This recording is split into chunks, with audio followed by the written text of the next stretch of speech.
செலுத்தியிருப்பாங்க. ஏன்னா அதெல்லாம் ஞாபகத்துக்கு வராது. ஏன்னா கொடுக்குறதா புக் அடித்து ஜனங்களுக்கு கொடுத்தனும் அவ்வளோ நான் மறந்துடுவேன். அதுக்கப்புறம் எனக்கு எதுவுமே தெரியாது. கர்த்தருடைய பணியே செய்வேன். அதுக்கப்புறம் பொருத்தனை தந்தீங்கன்னு சொன்னால் சிலருக்கு ஞாபகத்துக்கு வரும், சிலருக்கு ஞாபகத்துக்கு வராது. தொடர்ந்து வரவங்களுக்கு ஞாபகத்துக்கு வரும். ஆனால் இவங்க தொடர்ந்து வராதவங்க 4-5 வருஷமாக காணாமல் போயிருக்காங்க. அப்புறம் தான் திடீர்னு ஒரு நாள் வந்தாங்க, ஜோம் பண்ணேன், டப்புன்னு கீழே விழுந்தாங்க, கொஞ்சம் கிரியைகள் இருந்தது போனாங்க. அப்போ தான் அவங்க சொல்கிறாங்க, நான் அன்னைக்கு கொரோனா காலத்தில் வந்தேன், பொருத்தனை செலுத்தினேன், அன்னைக்கு எம்எல்ஏ இருந்த பேய்களெல்லாம் நீங்கள் துரத்துனீங்க, அதற்கு அடையாளமாக நான் விழுந்து எழும்பினேன், உனக்கு அரசு வேலை கட்டளையிடுகிறேன்னு நீங்கள் சொன்னீங்க. அதே மாதிரி இதே என் சொந்த மாவட்டத்தில் சொந்த அரசு மருத்துவமனையில் அரசு வேலை எனக்கு கிடைத்தது என்று சொன்னார்கள். அதை 2019 நடந்த சம்பவத்தை எப்போ சொல்கிறாங்க, அன்னைக்கு வந்த இடத்துல சொன்னேன். நான் சாட்சியாக எழுதி அனுப்புன்னு எழுதி அனுப்பியிருக்காங்க. அது சுருக்கமாக எழுதி அனுப்புகிறாங்க. ஆனால் பேரையும் மறந்துட்டேன், ஆளையும் மறந்துட்டேன். திடீரென்று ஜபத்தில் இருக்கும்போது அந்த சகோதரிக்கு மரணம் வராத மாதிரி ஆண்டவர் காண்பித்தார். அவருடைய பேரை மறந்து விட்டது. ஆனால் அவங்களுடைய ஃபோன் நம்பர் என்னுடைய செல்ஃபோனில் இருக்கிறது. ஆனால் எடுக்க தெரியாது. தெரியும்னா பேர் இருந்தால் தானே தெரியும். பேர் மறைக்கப்பட்டது, ஞாபகத்தில் ஆள் மட்டும் நிற்கும் மனசில். நான் சும்மா இருக்க நேரத்தில் எல்லாம் அந்த பேர் வருதான்னு பார்க்குறதுக்கு அந்த ஞாபகம் வர ஒவ்வொரு ஃபோனாக உருட்டிகிட்டே இருப்பேன். ஆனால் கிடையாது. எப்படியாவது அந்த அம்மா அந்த சகோதரியை மரணத்திலிருந்து அவங்கள காப்பாற்றணும்னு. இன்னைக்கு சரியாக 9:50 இருக்கிற வேலையில் ஃபோன் வந்தது. ஃபோன் வந்ததும் டப்புன்னு ஞாபகத்து வந்தது. சிஸ்டர், உங்களுக்கு சாவே வருது. முதல் வழியே சொன்னேன், உங்களுக்கு சாவே வருது, உடனே உன் பிள்ளையும் காப்பாற்றிக்க, 2000 புத்தகம் அடித்து 2000 பேர் கொடுத்துட்டு இங்கே வாங்க, சாவே வருதுன்னு எடுத்தடவில் முதல்ல சொல்லிவிட்டேன். ஒரு வாரமாக எனக்கு நெஞ்சு வலி, அதுக்கு தான் ஜோமனுக்கு ஃபோன் போட்டேன்னு. அப்போ நான் சொல்ல சரியா இல்லையா? ஒரு வாரமாக என்ன தேடிட்டு இருக்காங்களா அவங்க?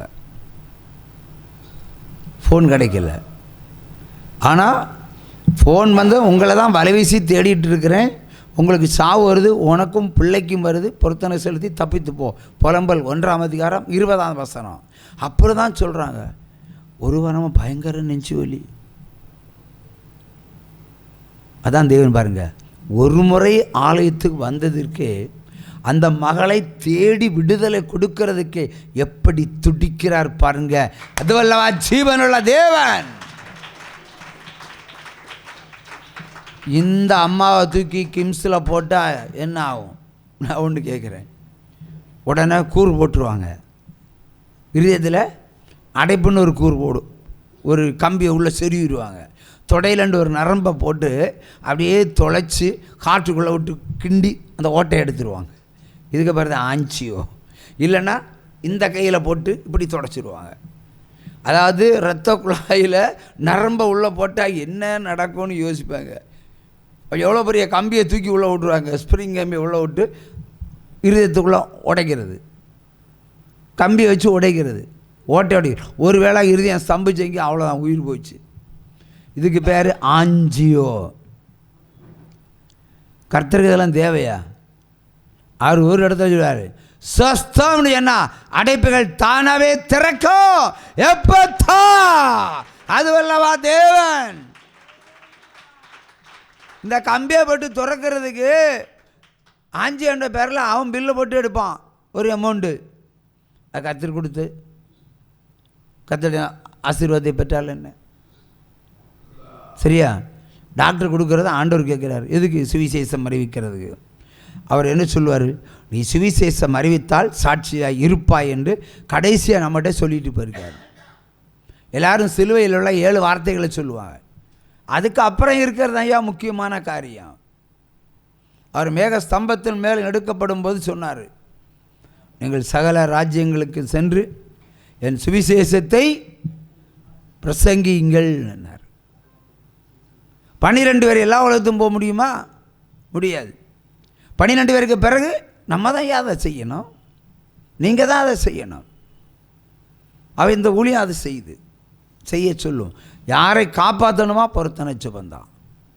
பொருத்தனை செலுத்தினா ஆப்பிரிக்காக்காரன் வெடிகுண்டு உங்கள் தலையில் போடட்டும், சாகவே மாட்டீங்க. தலை உடையணும் செய்யாது.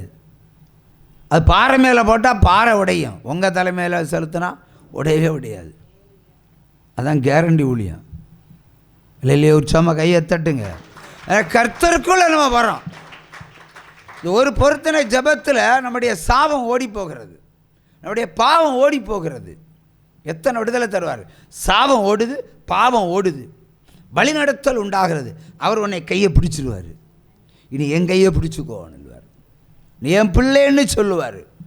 உனக்கு தைரியமாக சொல்லலாம், நீர் எனக்கு அப்பான்னு சொல்லலாம். அப்பான்னு சொன்னாலே பரலோகமே உங்களுக்கு. உற்சாகமாக கையை தட்டுங்க. மொத்த தூதர்களும் உங்களுக்கு தான். ஆகவே பிரமாணங்கள் தான் உங்களை வாழ வைக்கும். வசனத்தின்படி வாழ்ந்தால் உங்களுக்கு வாழ்க்கை உண்டு. அல்லேலூயா. இந்த 1 தீமோத்தேயு 5:24 வசனத்தை வாசிப்போம்.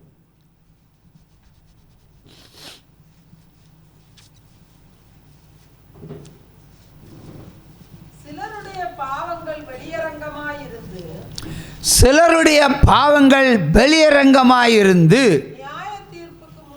நியாய தீர்ப்புக்கு முந்திக் கொள்ளும். சிலருடைய பாவங்கள் அவர்களை பின்தொடரும்.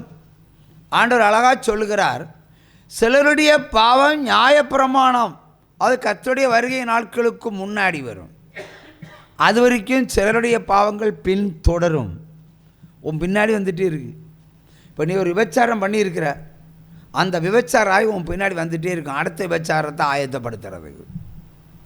ஒருவேளை விக்கிரகத்தை நீ பலியிட்டு இருப்ப, இப்போ ஆண்டவருக்கு பலியிடுற, மறுபடியும் ஒன்றை பிடிச்சி கொண்டு விக்கிரகத்தை பலியிடுவதற்கு உன் பின்னாடி வந்துகிட்டே இருக்கும். இதான் பாவம் பின்தொடரும். நம்முடைய அப்பா அம்மா முன்னோர்கள் பாவம் செய்திருப்பார்கள், உங்களிடத்தில் பாவம் பின்தொடரும். அதுக்கு பேர் ஜென்ம பாவம், ஜென்ம சாபம். நிறைய ஊழியக்காரர்கிட்ட கேளுங்க, பாவம் என்னன்னு கேளுங்க, சொல்ல தெரியாது. சாபனை கிட்ட என்னன்னு சொல்ல தெரியாது. சாபம் இருக்கும் வீட்டில், அவ்வளோதான் சொல்லுவாங்க. சாபத்தை போக்குற வழி சொல்லி தர முடியுமா? வழி சொல்லியிருந்தால் என்னைக்கோ நீங்கள் பிழைச்சிருப்பீங்க. அவை சாபம் பாவம் கழுவப்பட வேண்டுமானால் பொருத்தனை ஜபந்தான் தேவைப்படும். அது நீங்கள் நினைக்கிறதெல்லாம் பொருத்தனையெல்லாம் நான் தீர்மானித்து, நானும் கர்த்தரும் தீர்மானித்து உங்களுக்கு சொல்லுவோம். அதைத்தான் நீங்கள் நிறைவேற்றுகிற பிள்ளைகளாக இருக்க வேண்டும். அல்லேலூயா. உற்சாகமா கையை தட்டலாம். அல்லேலூயா, அல்லேலூயா. ஆகவே பாவம் பின்தொடரும்னு சொன்னால் சாவு பின்தொடருதுன்னு அர்த்தம். எந்த நேரம் வச்சும் சமயம் வாய்த்து அடிக்கும். அது ஒரு நடிப்படையில் உன்னை கொண்டு போடுறோம். ஒருத்தனை கொண்டா சும்மா விடுமா? அடுத்த ஆளை உயிரெடுக்கிறது அது பின்னாடி தான் இருக்கும். ஏன்னா பின்னாடி போகிறது. நீ ஒரு தானே புதைச்சாச்சு, செத்தவனை புதைச்சாச்சு, அந்த ஆவியை புதைச்சியா? அவனை கொண்டு போன ஆவியை புதைச்சியா? இல்லையே, புதைக்க முடியாது இல்லையா? இல்லை ஆவியை எரிக்கிறியா? இல்லையே. எரிக்கிறது வேத வசனத்தின்படி தான் எரிக்க முடியும். விறகட்டை வச்சு எரிச்சா பேயெல்லாம் எரியாது, எரியுமா? எரியாது. வசனத்தின் மூலம் இப்போ அப்பால் சாத்தானேன்னு சொன்னால் ஓடி போகுதா இல்லையா? போகுதா இல்லையா? கட்டவிழ்க்கிறேன்னு சொன்னால் அதோட எல்லாம் பிசாசு முடிஞ்சு போகுதா இல்லையா? வசனம் தானே விடுதலை அளிக்கிறது. அப்படி எரிக்கிறது விறகட்டை வச்சு எரிக்கிறது இல்லை. கர்த்தருடைய வசனம் என்ற நெருப்பு அந்த ஆவியை கொளுத்தும். அது எரிஞ்சா விடுதலை, எரியலைன்னா அது பின்தொடரும். அவை பாவம் செய்த அந்த ஆவி உங்களை பின்தொடர்ந்து அடுத்த பாவத்தை ஆயத்தப்படுத்தும். அதை தடுக்க வேண்டும். இல்லை என்றால் 60 வயதானாலும் பாவம் செய்ய தோன்றும். 83 வயது கிழவி தூத்துக்குடியிலிருந்து ஃபோன் பண்ணுறா, எனக்கு விபச்சாரம் பண்ணனால வெறித்தனை எனக்கு இருக்குது பாஸ்டர். நான் வெட்கப்படலை இதை சொல்கிறதுனால. நான் வாலிப பிள்ளையை போல் மாறிட்டு இருக்கிறேன். எனக்குள்ள ஒரு ஆவி இருந்து அதெல்லாம் பண்ண வைக்குது. இயேசு சொன்னார், பிசாசானவன் கொல்லவும் அழிக்கவும் வருகிறான், பாவம் செய்கிறவன் பிசாசால் உண்டாயிருக்கிறான். அப்போ பிசாஸ், அப்போ அவளுக்குள்ளே இருக்கிற 83 வயசு ஸ்திரீ வயதெல்லாம் நாடி நரம்பெல்லாம் சுருங்கினது. அப்போ இந்த ஆவி உள்ளே புகுந்து ஒரு இளமையை கொடுக்குது, ஒரு உற்சாகத்தை கொடுக்குது. பாவம் செய்யுன்னு செய்திருக்காங்க. அன்னைக்கு தான் கற்றுக் கொடுத்தார் ஆண்டவர் முதலாக பாவ நிவாரண பலி. லேவியர் ராகமம் 19:22 அந்த தாய்க்கு சொன்ன வசனத்தை தான் இப்போ நான் ஒவ்வொரு நாளும் ஒவ்வொரு மாதமும் சொல்லுவேன். நீ பாவம் செய்தவனானால் பாவ நிவாரண பலி செலுத்தினால் ஒழிய உன் பாவம் மன்னிக்கப்படாது. கண்டிஷன் சொல்லியிருக்கிறார். ஆகவே பரிசுத்தம் அடைவது நம்முடைய வேலை, பரிசுத்தமாக்குவது அவருடைய வேலை. பரிசுத்தமானால் நம்ம இந்த உலகத்தில், இந்த அழிய போகிற உலகத்தில் பரிசுத்தமாய் வாழுவோம், பரிசுத்தமாய் வாழுவோம். மற்றவங்கள மாதிரி அல்ல. நம்ம எல்லாம் எரிகிற விளக்குகள், அணைகிற விளக்குகள் அல்ல. எரிஞ்சிட்டே இருப்பான் மற்றவங்களுக்கு பிரகாசிப்பதற்கு. அதான் கிறிஸ்தவ ஜீவிதம். உற்சாம கையை தட்டலாம். 2 தீமோத்தேயு 5:24 வசனத்தை வாசிப்போம்.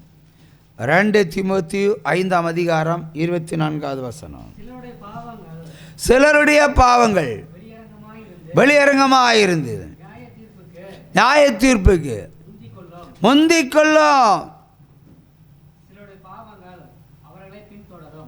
2 தீமோத்தேயு 1 தீமோத்தேயுவா? 5 இல்லை இல்லை. அப்போ 4 ஏதாவது அந்த அதிகாரத்தில் ஏதாவது ஒரு வசனத்தை எடுங்க, தியானிப்போம். 1 தீமோத்தேயுல 4ஆம் அதிகாரத்திலிருந்து ஒரு வசனத்தை உங்களுக்கு பிரியமானதை எடுங்க.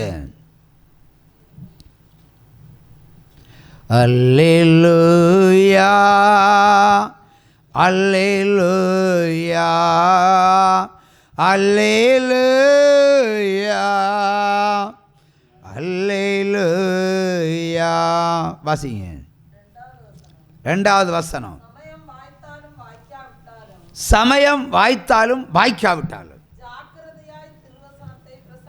ஜாக்கிரதையாய் திருவசனத்தை பிரசங்கம் பண்ணு. எல்லோருக்கும் ஆண்டவர் சொல்லுகிற காரியம். எல்லா நீடிய சாந்தத்தோடும் உபதேசத்தோடும் கண்டனம் பண்ணி கடிந்து கொண்டு புத்தி சொல்லு. அது ஜீவோலி செய்கிறதா இல்லையா? செய்துன்னு சொன்னால் கையை தட்டுங்க. திரும்ப வாசிங்க. சமயம் வாய்த்தாலும் சிலர் சொல்லுவாங்க எனக்கு நேரம் கிடைக்காதுன்னு. ஜெபிக்கிறது நேரம் கிடைக்காது, சுவிசேஷம் சொல்கிறதுக்கு நேரம் கிடைக்காது, ஊழியம் செய்கிறது நேரம் கிடைக்காது. ஆனால் இங்கே ஆண்டவர் என்ன சொல்கிறார்?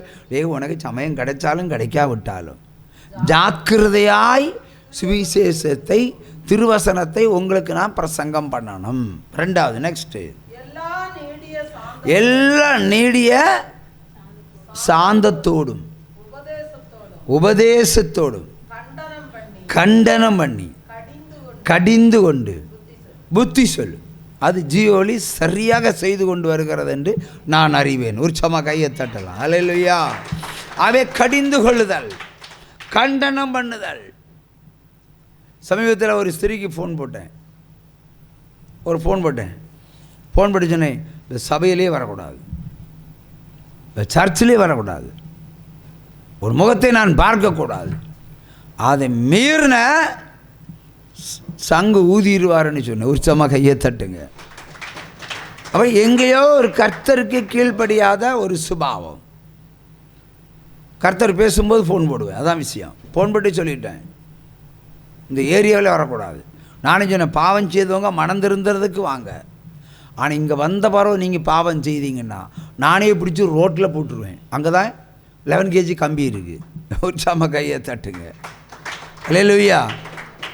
ஆண்டு பாவத்தை விடுறதுக்கு வாங்க. விட முடியலையா?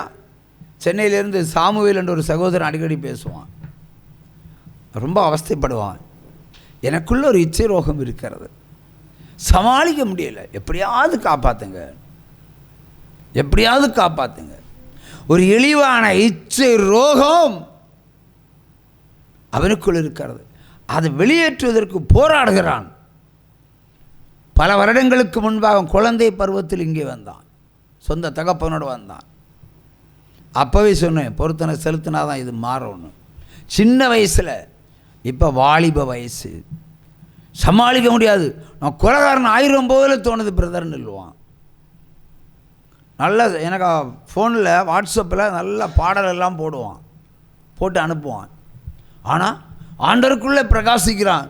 ஆனால் அதை விட அதிகமாக பிரகாசிக்கிறது அவனுக்குள் இருக்கிற இச்சை ரோகம் என்ற ஒரு ஆவி அலக்களிக்கிறது. நான் எங்கே போவேன்? நீங்கள் சொன்ன பொருத்தனை பண்ண முடியாது. அப்பா அம்மாட்ட சொன்னால் அவங்க தயாராக இல்லை. நான் அழிஞ்சிக்கிட்டே இருக்கிறேன். 3 வருஷமாக கதறிக்கொண்டு இருக்கிறான். ஆனால் ஒரு நாள் வரைக்கும் அதை கடிந்து கொண்டு ஜெபம் பண்ணுறதுக்கு ஆண்டவர் எனக்கு உத்தரவிடவில்லை. என்றால் பொருத்தனை இல்லாமல் விடுதலை இல்லை என்பதுதான் சத்தியம். வசனம் இல்லை என்றால் உனக்கு வாழ்வில்லை. நீ வேணால் சர்ச்சு வந்துகிட்டே இருக்கலாம், நோ ப்ராப்ளம். உபவாசோடு வந்துகிட்டே இருக்கலாம், ஞாயிற்றுல வந்துகிட்டே இருக்கலாம். எப்போ விடுதலை? வசனம் தொடும் பொழுதுதான் விடுதலை. வசனம் தொட வேண்டுமானால் கர்த்தருக்கு பயப்பட்டு கீழ்ப்படிந்து பிரமாணத்தை நீ தொட்டால் மட்டுமே விடுதலை. பிரமாணம் உன்னை தொட்ட பிறகு உன்னை இந்த உலகத்தில் ஒருவனும் தொட முடியாது. கையை தட்டலாம். ஒரு ஒன்றை அண்ணாந்து தான் பார்க்க வேண்டும். உன் ஊருக்காரங்க உன் ஜனக்காரங்க எப்படி பார்க்கணும்? உன்னுடைய வளர்ச்சியை கண்டு இப்படித்தான் பார்க்கணும். குனிஞ்சல்ல, ஸ்ட்ரைட்டும் கிடையாது. அந்த அளவுக்கு உயர்த்துவார். உயர் அடைக்கலத்தில் வைத்து உன்னை காப்பேன். அல்லேலூயா. உயர் அடைக்கலத்தில் வைத்து நான் உன்னை காப்பேன். காக்கிற தேவன் உறங்குவதும் இல்லை, தூங்குவதும் இல்லை. அல்லேலூயா. இரத்த கோட்டைக்குள்ளே நான் நுழைந்து விட்டேன், இனி எதுவும் அணுகாது.